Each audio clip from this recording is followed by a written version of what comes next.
you're kind of nothing without your community. Just think about all the things that you're passionate about and just start talking. I've actually never talked about it online. What's the off-mic story? Guys, I'm 21. You are famously one of the great beggars of our time, our generation, our country. That was really awkward of me. It's just kind of like, if you haven't tried it, like get that bag. Aggressive love. Aggressive love. I don't hate aggressive love. Let's go! You're listening to In the Dome with Soph and Belle, two podcast fans turned founders building the home for podcast communities. We're taking your favourite hosts out of the studio to unpack why they got started, the fandom, the stories, and the connections that make podcasts so powerful. So powerful that we decided to build a company around it. Let's get into it.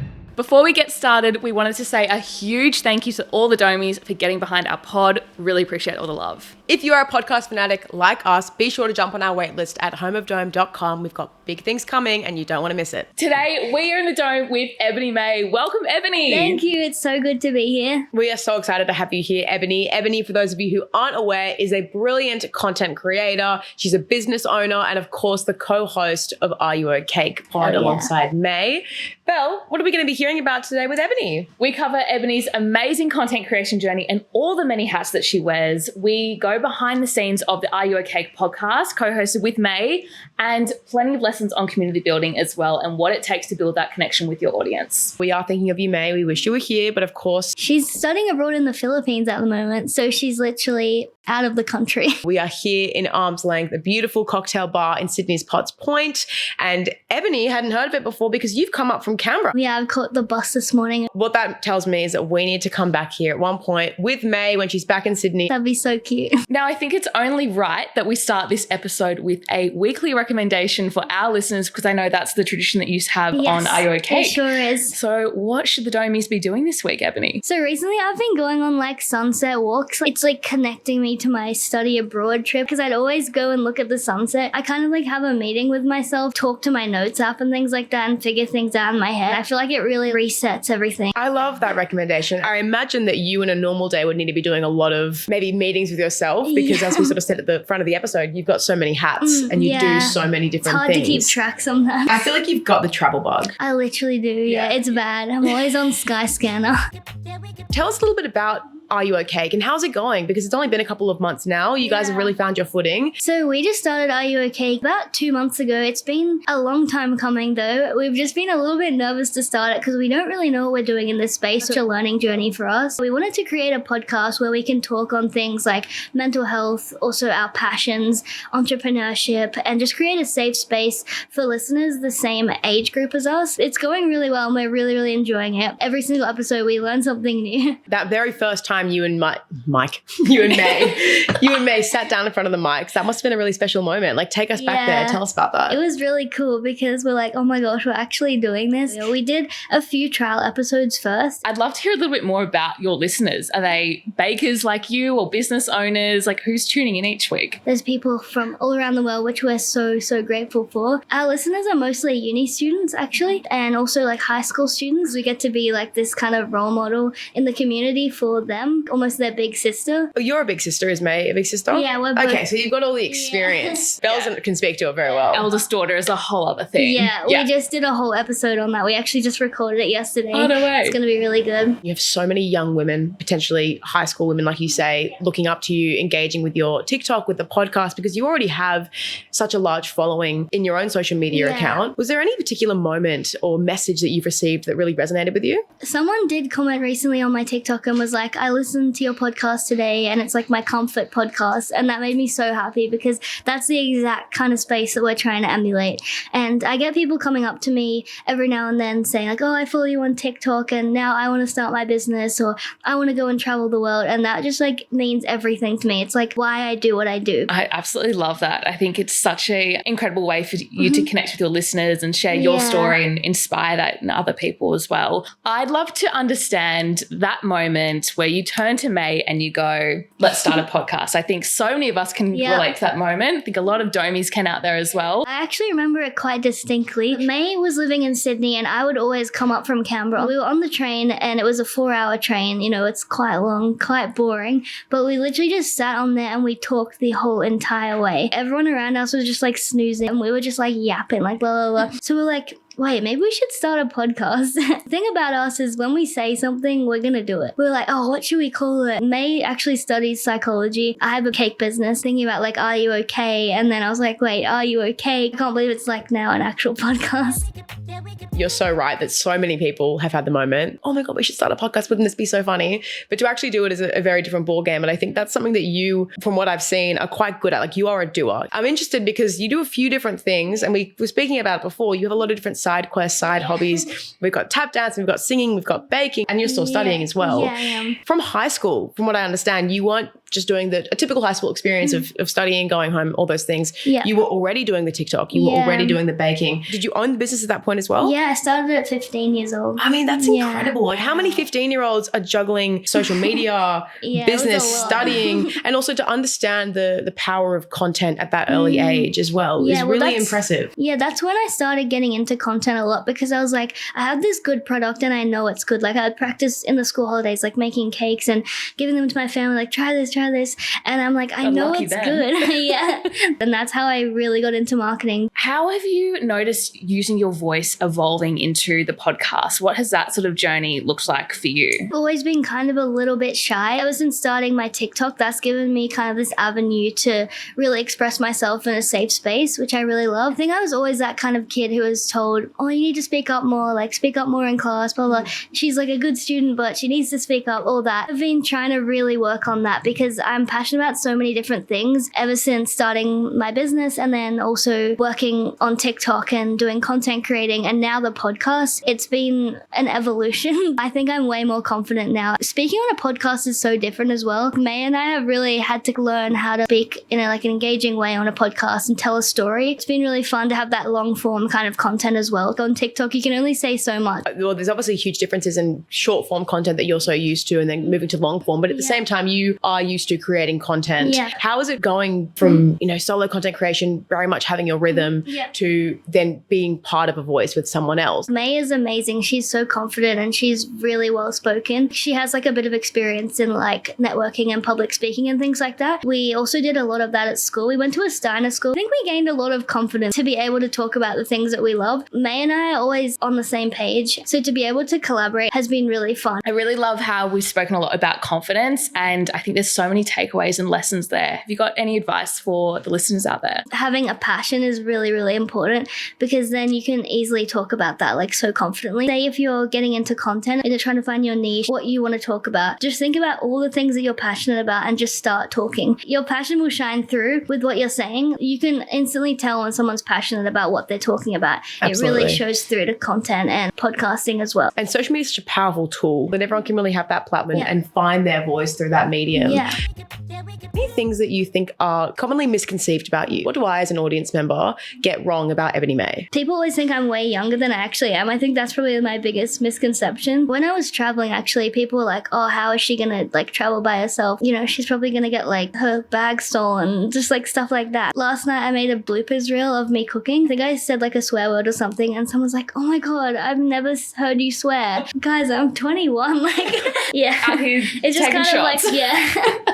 But usually my community is so positive and I feel like they know me now, if that makes sense. Audience's connection to you is a testament to your storytelling and how much you show up in such an authentic way in your content I really as try well. And be authentic. Like I want to be like how I am in person. Like I want to be the same online. Do you feel the way that you can connect with your audience through the podcast is different to the way that you connect with them, say, through TikTok? Yeah, 100%. Yeah. I feel like it's a lot more deep connection. I feel like we don't have too many listeners yet. We'll get more. Yes, clock it. On my TikTok, I have been building that over a few years. Maybe the relationships with my community there is more kind of surface level. Whereas in the podcast, we're able to deep dive on so many different things like mental health, about like my social media journey, studying abroad, travel, all that. It kind of like bridges the gaps between like all the things I don't talk about on TikTok, if that makes sense. On the podcast, I'm able to show my full story. you. I'd love to know what episode sparked the most response from your community. The first episode, definitely, because that's when we kind of kicked things off and we had some really positive comments. The next one was probably our Steiner School one, because I've talked a bit about how I went to a Steiner School on my TikTok, and like I've received like a lot of like hate or like opinions from like people about what it is. But on the podcast, we were able to really break it down and be like, it's not like this crazy place. Like, it's just like a normal school. Talk about how that kind of got us on the path that we are on today. Belle mentioned before the word community is one that we love here in the Dome. You have garnered this incredible community around you, and it goes beyond just reach and views. Like, you have, as you said before, you have people that really resonate with you and your content. They reach out to you. They see you as that big sister. That will be a hugely successful episode series, I imagine. Yeah.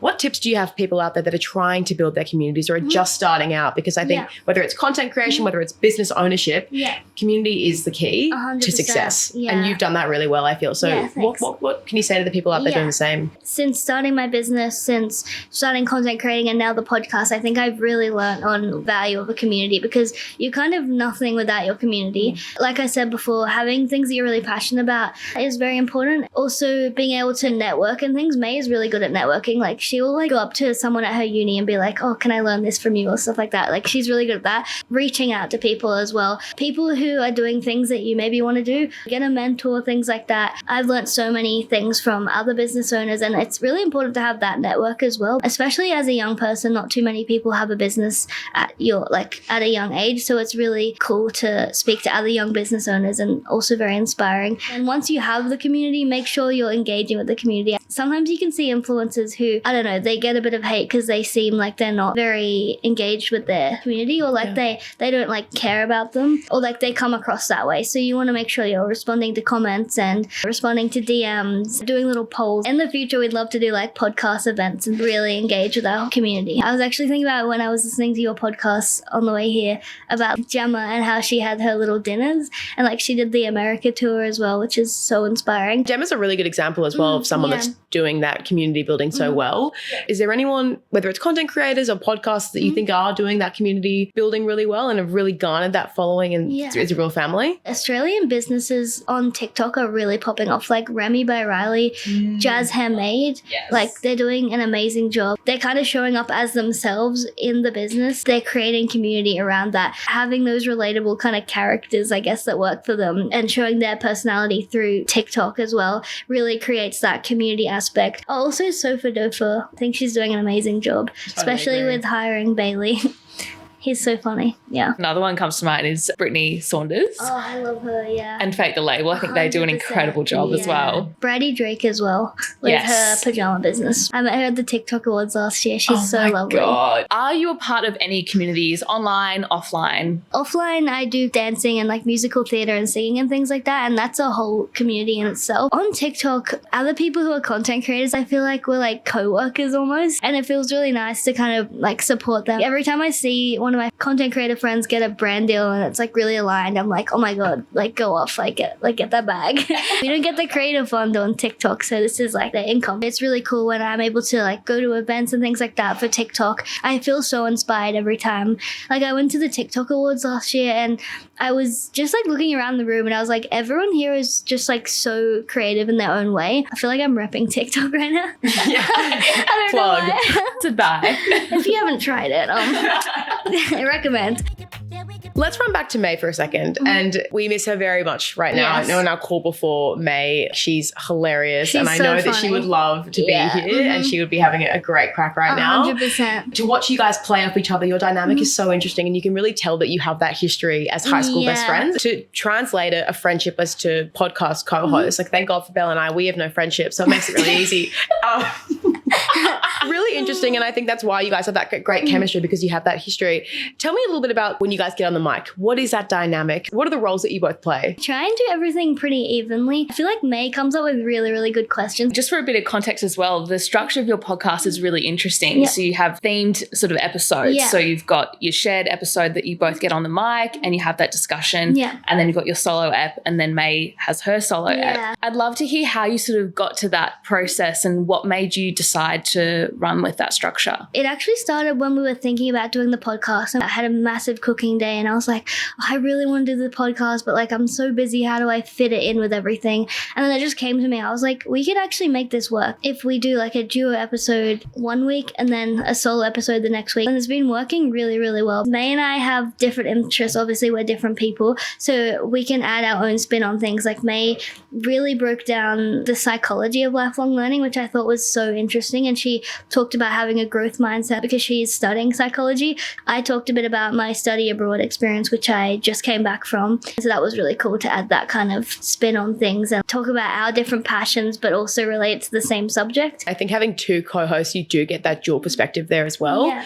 How's that experience filming together as a duo and then the difference in solo episodes? I love filming as a duo because May and I just bounce off each other. Filming solo, it's like a little bit different. I had to kind of learn how to make it really engaging because I feel like I could just like ramble on the most random things. I think I'm getting better at filming by myself. I'm in the comfort of my own room. Like no one's really listening and I can just like say whatever and then it comes across like really natural, I feel. Was there a particular podcast that you saw two co-hosts have that dynamic or have the structure that you thought was really a model for what you two wanted to do? Or did you really want to carve your own path out there? I think we wanted to kind of carve our own path. I've heard some really good podcasts, like, you know, the KICPod. I really like them. Yes. And I think they have a really good dynamic as a duo. We kind of applied that to our own kind of structure, if that makes sense. Yeah. I'd love to understand how you come up with the themes and your episode ideas. Is that something you're putting out to your community or is that a brainstorming session between you and May? Usually brainstorming. We really want to start involving our community more. The other day, May was like, I'm doing this like mental health walk on the 10th of September. I really want to relate that to our next set of podcasts. And we're like, okay, cool. How can we make this work with these ideas? What's really great about Are You Okay is that they're not generic sort of topics that you're typically hearing. Like you really go deeper, you go a level above that, I think, which is really great. What are your listening behaviors? I love being on a good podcast and going on a walk. Oh yeah. I love it. Yeah. When you're going on that walk, on that hot girl walk, as we say, what's the pod that you're popping on? Usually Psychology of Your 20s. That's May and I are like obsessed. Yes. At the gym and things like that. We love Jemma. And like when I was studying abroad. Shout out Jemma. Shout out. When I was studying abroad, it was a little bit lonely because I was kind of living by myself and everyone's kind of doing their own thing and whatever. Yeah. So I would just like pop on Psychology of Your 20s. Like anything you've ever gone through, you just like can be like scroll and be like, oh, I want to listen to this. I really relate to that. I also like Do You Fcking Mind? That's like one of my favorites. Alexis, you are preaching to the choir, Ebony. Like, this is our playlist. My recently played. Yeah. Like, it's the rotation. I love her so much because she just like gets me into like a real go kind of mindset. You know what I mean? Every time I listen, I'm like so motivated. I'm like, I'm going to change my whole life. I really like the way she has speaks. That effect. What is it, like aggressive love or something? What do they call it? Tough love. Tough love, yeah. Yes. Aggressive love. Aggressive love. I don't hate aggressive love. I don't hate it. If there was a love language named after you, it would be that. Aggressive love. Yeah. No, it's coming out soon. Yeah. Clock it. We love Jemma. We love Alexis. They're both great. You can really learn a lot from them. Exactly. Yeah. Been into my like content era. Like I'm really into marketing and things like that. I need to learn from the marketing girlies. So I found a podcast called The Branding Personal. They talk about like deep dive about content, stuff you need for like lighting and things like that, and how to show up like authentically online and just how to create engaging content. I feel like they need to get you on the pod. Maybe that would be so cool. I actually know someone in your community that's a very big fan of yours. Oh, really? And she did ask me to send in a particular question. Oh. Now, this I want you to be as specific as you'd like. But this is from listener Annie. Okay. Annie's a big fan of yours. And Hey, Annie would love to know, with your culinary experience, you've just come off the back of pastry school? Yeah, I did a course? Like an intensive pastry course in Paris, yeah. Like a pastry course in Paris. It's giving Emily in Paris. It's Ebony in Paris. It's very nice. I was. It's brilliant. So you know your food. You know your way around a kitchen. Listener Annie wants to know, what is your death row meal? Oh my God, wait, that's like... Take your time. Is really it like, sit does it with have to be like savory or like... It can be whatever you want. What's the vibe? Hey, It's your last meal. There's this burger place in Canberra, if you're ever in Canberra. It's called Broad Burger, and my brothers and I are obsessed with it. When I was in Europe, I was thinking about it. Oh my Which gosh, is so I love silly. that. Are we talking like a fried chicken, like a grilled moment? It's like a grilled chicken with like avocado, and they put like brie cheese on it. Yeah. Oh, say less. And you know when like a place has like really good chips? That place has really good chips. Yeah. On the sweet side of things, an apple crumble. Are we doing like a vanilla bean ice cream moment, custard? That's important. Yeah. Vanilla bean ice Yeah, cream, beautiful. 100%. But I don't think I've ever been asked that question, so that was cool. Listener Annie was sitting here right now. It's her favourite question to ask. thanks, and Annie. she would probably make you go through breakfast, lunch and dinner. That is brilliant. Oh, She'll be yeah. very excited. So thank you for your Yay. question, Annie. Apple crumble Thank for you. dessert tonight. Oh yeah. Oh, and Ebony, I would love to have an apple crumble, but unfortunately there is a little bit of conflict, you and I sitting so close, because you are famously one of the great bakers of our time, our generation, our country. And I am famously a celiac. Oh no. I know. I thought you were going to say famously not a baker, not a cook, have no culinary experience. Oh, Yeah, I didn't know where I was going. Yeah, That's no. probably where it should head. no pastry courses for me in Paris yet. Clock it. That's all right. I make pretty good gluten-free cupcakes, so. My follow-up was going to be, when are we going to be seeing a gluten-free series? Just Yeah. shouting up all the gluten-free domies. Because once you give me the recipe, I'll be able to, get Belle to cook it for me, and it'll all be great. If we were to take all your listeners, your whole community in a room, what is that dream meetup with them? What are we doing? What are we baking? What are we yapping about? Walk us through it. Firstly, it would be like cooking, coffee. Maybe we'd make like cinnamon scrolls or like cake or something like that. And then we would all like chat, and then we'd go do karaoke, and then we'd go somewhere and just like dance all night. Okay, that is perfect. And what is your Yeah. karaoke number? Important. Oh my god, I have too many. Anything from Greece, like Summer Nights. Are Just we forget the duetting with name. May? Like, is that your partner? Yes, Who's duetting? 100%. Not that I'm like asking, like, Yeah. I'm just curious. Like, you Yeah. want like a duet partner? Yeah. I'm like around. That's whatever. like a no. So like we have mics, just sewing. Anyways, we can chat about that off Summer mic. loving. Anything from Wicked as well. Oh my god. Oh my god. I'm a huge musical theatre nerd. We've been sitting here for too long without that context sort of Yeah. front and foremost, which is like really upsetting I'm for a me. huge musical theatre fan. Completely agree. Wicked changed my life. But I went to see Wicked on the West End when I was in London, Wow. and I got to go behind and meet the cast. I was actually freaking out. It was like my second week in London. I was like, I want to live here. You're like, I'm happy. I found my I'm place. I found my like, people. this is the right decision. Yeah. Before you go, we have a last minute entry from our producer. What has been the biggest baking disaster for you? I actually have stopped making wedding cakes because of this story, and this is a bit like, I've actually never talked about it online, but exclusive. one time I had to make a gluten-free Oh, it's always a celiac. dairy-free Oh, wedding wait. cake. And so I don't know why I agreed to do this. I do make vegan cakes, and then I just sub the flour like with gluten-free flour, and I was Yeah. like, I did a test, it was fine. Went to the venue, like I had it all, it was good. And the thing with vegan icing is that it doesn't set properly. It's very soft, so you got to be really, really careful. Stack the cake. I always stack it before I deliver it to a venue. When I got there, it had cracked, and the cake was just sinking, like it was just sliding. Oh, it actually hurts to talk about, but Oh yeah, you poor thing. I I was like freaking out, running on adrenaline. I like ran in, spoke to the chef of the venue. I was like, oh my god, my cake's like blah, blah, blah. And then he like let me use the kitchen, but he was actually really mean, and he was like treating me like his staff. Since that day, I was like, okay, I'm never doing wedding cakes ever again. So He should be so lucky for you to be in his kitchen. Mm-hmm. thank you. No, Like- it was actually awful. I mean, the sound of a gluten-free wedding cake, though. What are you saying? Hang on a minute. So, Ebony, thank you so much for coming in the dome with us today. We were Thanks so for excited having to have me. you. It was so nice to be here. Was Oh my such gosh. a treat. No pun intended. Absolutely. Where can all the domies find you, find May, find Are You a Cake? So you can find our podcast on Instagram. We have a little community on there. It's at areyouokcake.pod. Personal Instagram is ebonymay_g, and I post little behind the scenes on everything that I do on there. My TikTok is Ebony May Bakes with a double S. You can find May's Instagram. She has a bit of music stuff on there at maymays.corner. Fuck it. Done. And for us, no cake, but a lot of fun. Please follow us at Home of Dome on Instagram, on TikTok. Please like, comment, subscribe, review this podcast. We want to hear your thoughts. And most importantly, jump on homeofdome.com and join our waitlist. We've got a lot of exciting things coming up, and you definitely don't want to miss it. We're Sophie and Belle. And I'm Ebony. And we'll see you next time in the Dome. Dad! I love that. Oh my god. god, that's so funny. This podcast was recorded on Gadigal land. We would like to acknowledge and pay respect to the traditional owners of this land and the oldest storytellers in the world. Always was, always will be Aboriginal land.